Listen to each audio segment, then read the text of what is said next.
What's up? So the Marvels is finally out, and it's been a long time coming. The reshoots, the pushing forward of the release date, and we finally have it here. And unfortunately, this falls under the movies that I have a problem with. And I think this is something that is happening at Disney and Marvel that is a problem. You want to make a movie for black people, have a good story, and then these black people, have them be a part of that story. Just so happen to be a part of that story. So at its core, it's a good story. So that when I go into that, I know that I'm going to be entertained by the story. It just happens that these were black people. Let me give you an example. Guardian of the Galaxy 3 was one of those films that was much better in terms of Marvel of late. That movie was about a raccoon. Now, did I remember that this was a raccoon at any point? No, because the story was so engaging. The idea of the raccoon and the raccoon becoming intelligent was so interwoven into the story so much that at no point did I think, wow, we are actually watching a talking raccoon, we are actually watching a tree, we are actually watching an alien creature who can touch you and make you sleep immediately. You forget about that because they're so well interwoven into a story that it feels like a unit. You get so entertained by the story, but you're following something. It just doesn't feel like eye candy. It doesn't feel like popcorn.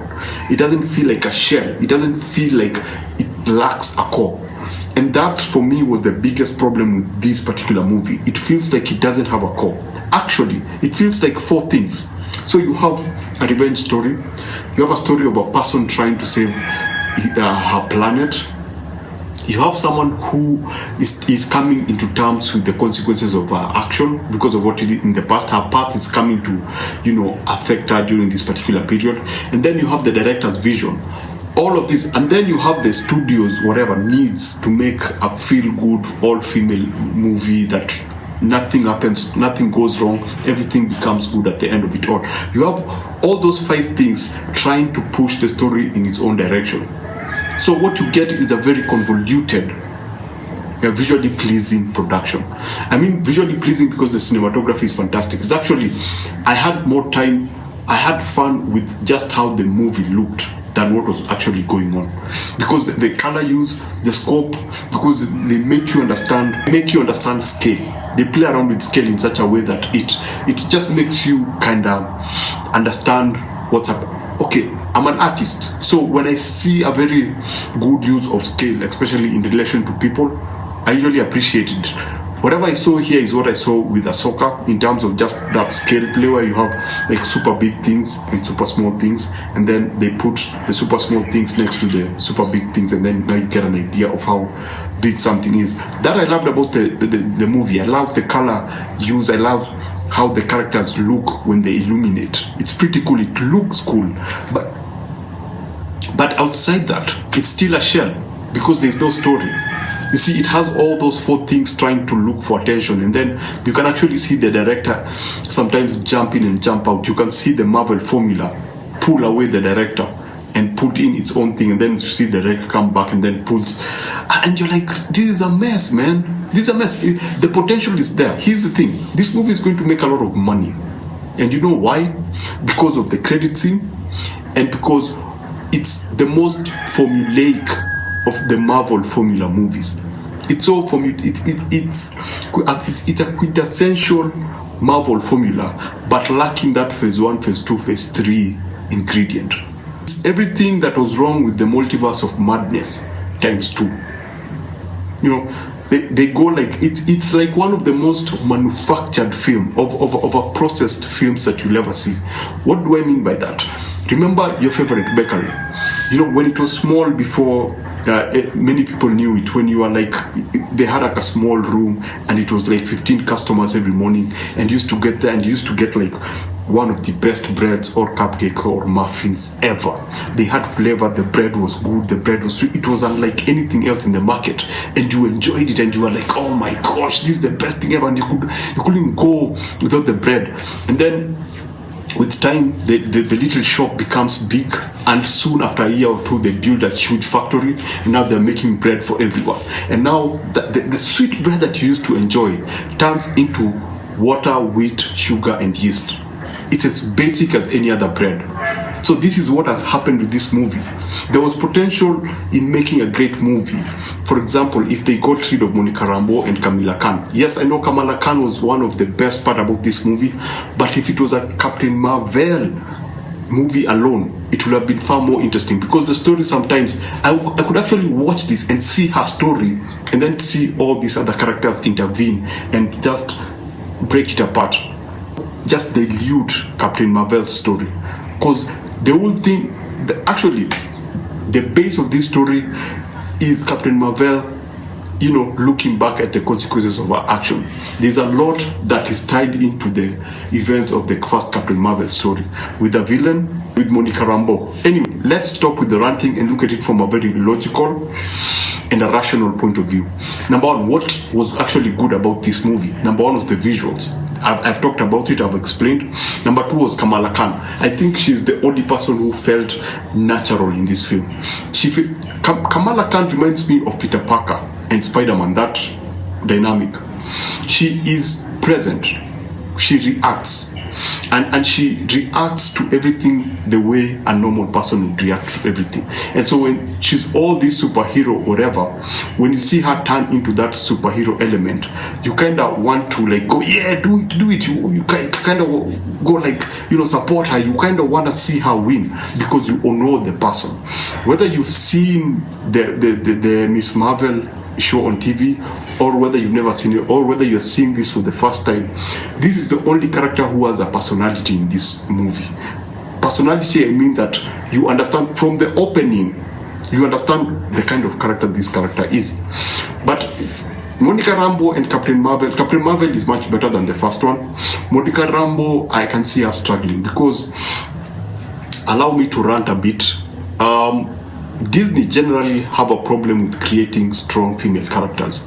For them, a strong female character is defined by being stoic, and all looking like posing. I like to call it the comic book cover pose, whereby a character looks really cool, but they lack dimension. They're not characters. They're actually just a pose. They look good when they're doing whatever they're doing, but they lack substance. So a lot of Marvel, a lot of Disney female characters have felt that way. I mean, look at Ahsoka, look at Sabine. They all had that same problem. And Monica Rambeau and Captain Marvel have that problem. I don't mean the people who are acting this. I don't mean their performances. I mean the people who wrote them. The person who wrote Kamala Khan is not the same person who wrote Captain Marvel and Monica Rambeau. There's a very stark difference. But Captain Marvel feels much better as compared to the first movie. And I think here it's because she has to deal with a lot of consequences of her past. So that's why you can actually see her react and emote and almost connect the dots and see her a bit of vulnerability, which is not a bad thing. But generally, the performances were mediocre.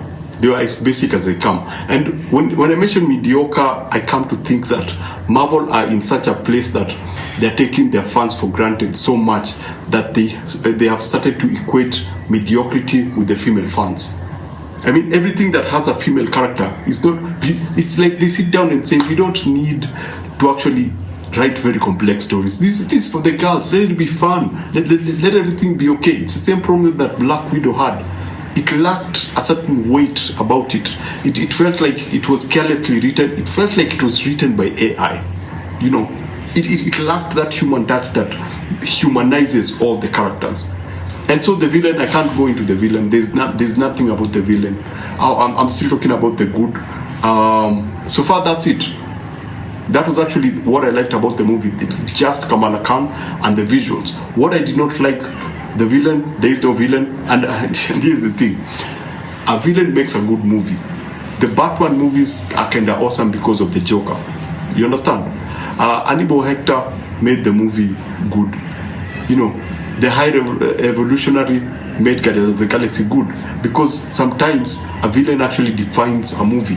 And unfortunately, the people who chose the villain for this movie did not understand that villain, because she's based on another villain from the first Guardians of the Galaxy movie.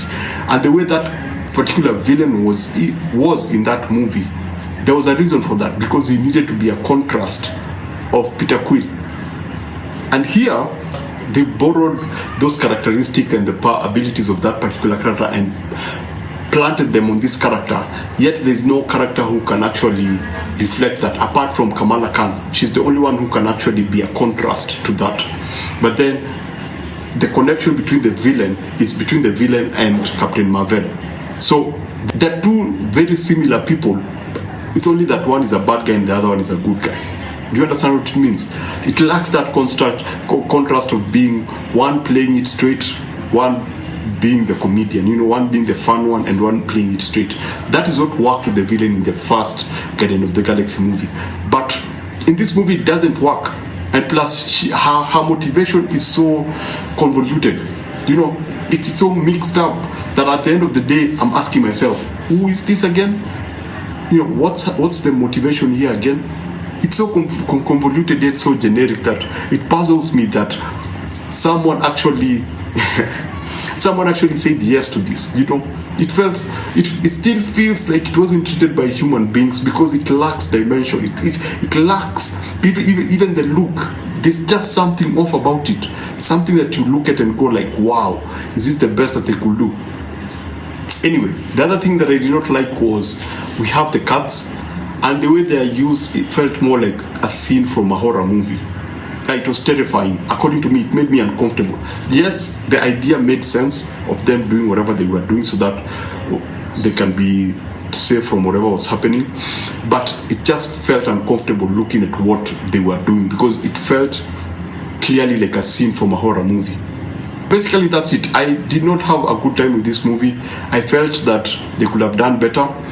If I understand what Kevin Feige is trying to do, is trying to create a Marvel movie that is, geared towards women, and it also begins with the Marvel logo, which is pink background.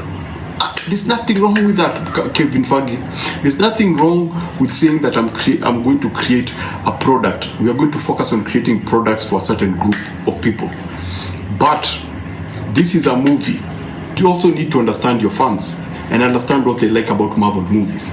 And most importantly, if it's a movie, it's story driven.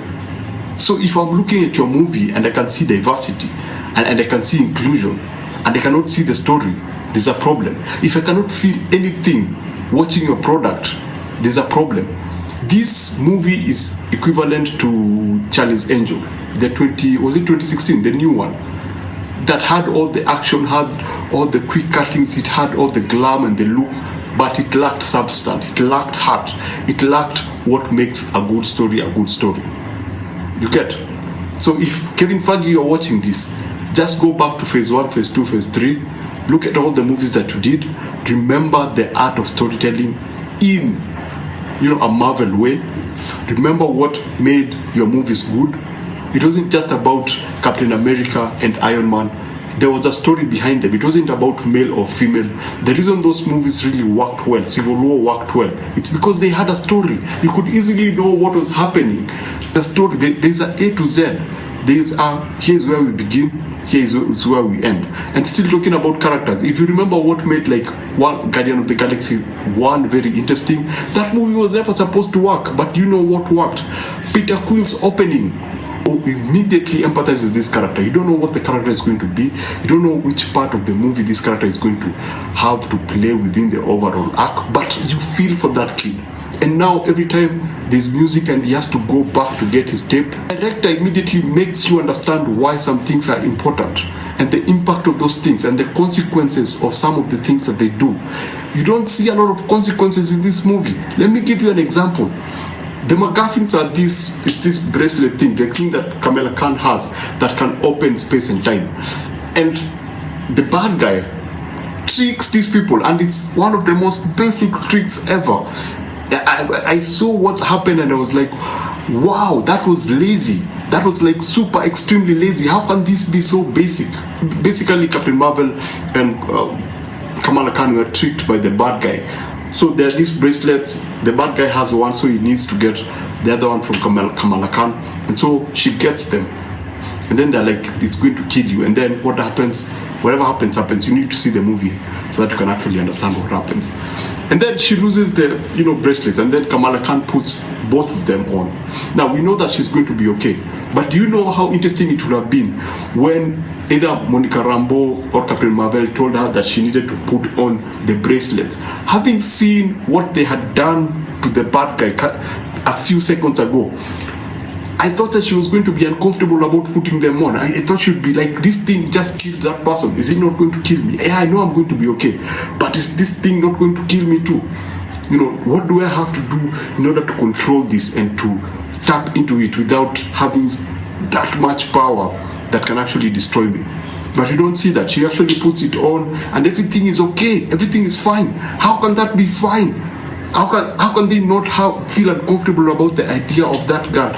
They've just seen that thing destroy someone else a few seconds ago. How can they be comfortable with the idea of this young girl they were told to protect, to put it on? It's that light. It just feels like there are no consequences for anything that's done in this movie. And proof is even Monica Rambeau's incident. You go like, oh my gosh, that is so dark. And then the post-credit scene jumps in and you're like, oh, great, fantastic. There was no consequences. There are no consequences in this movie. Now, as I said, more people are going to see this movie. This movie is going to make a shitload of money. You know why? Because of the post-credit scene and the marketing. People knew it. And I know this movie is going to be big, but it's not going to be big because it's good.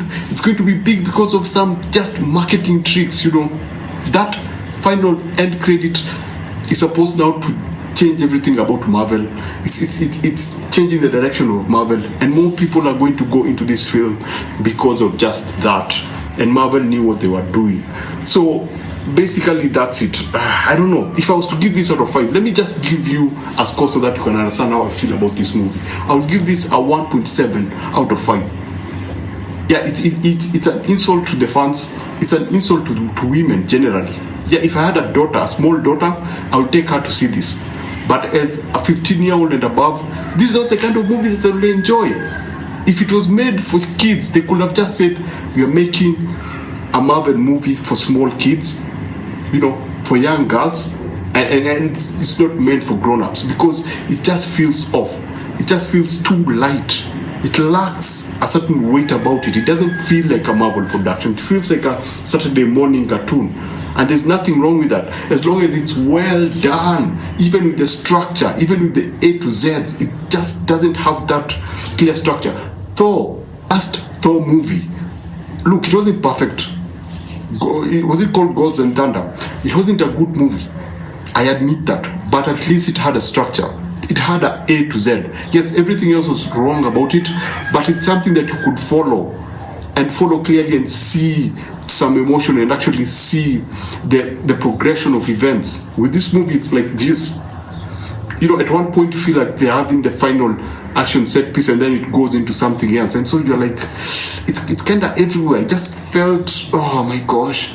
So it's basically a 1.7 out of 5. Would I urge you to see it? I'll say wait for it on streaming. It doesn't deserve. You know why it's important for you not to go see this movie? So that Marvel can stop taking us for granted. So that Marvel can pay more attention to the stories that they give us. Even if the product is meant for a general audience, they need to start making an effort to write good stories. Not just what is relevant, not just what is hot right now. It feels kind of off that these people are just looking at the current political temperature of the world and going towards it, whether it's a gender. You know what? It's important for people to see themselves in movies, but it doesn't mean that the movie has to be bad. Work on the film, make a good product, and then put everything else that you want within it. But most importantly, have a good product, because I keep regretting paying to see a Marvel movie. And that's why I wouldn't urge anyone to go see this on the big screens, because it's important for Marvel to learn that they're making actually trash. I understand that it's meant for women, but they could have done better. They could have done better for Captain Marvel. I believe that there was a story for her. I believe there was a structured story for her. Feels like we need to sell this thing. What's the most basic structure formula that we have for this? Note, I have nothing against women, but as long as you're pro-women these days, your content will sell. Or this is Marvel and it's pro-women, it will automatically work. But it just doesn't work that way. Marvel, you need to give us good stories. You need to give us like something that stays with us. It doesn't matter how heavy it is, you just need to give us better stories. Even having watched the last trailer, the final trailer, you saw Captain America, you saw Iron Man. There's nothing that alludes to those stories. There's nothing that alludes to the previous Marvel Cinematic Universe. There's nothing that alludes to whatever happened during those particular period. So you see, this movie has been heavily marketed, and everything about it, it's more of, as I said, it's just a generic product that is heavily pushed, heavily marketed. Anyway, those are my frustrations. Don't go see these movies in the cinemas. Don't pay for it. Wait for it with your subscription. I think that's the best thing to do. Watch it with your kids. It will be much better that way. Yeah, it's not worth your cinematic money. So basically, that's it. Please subscribe, join the family. Remember to always watch what you enjoy and enjoy what you watch.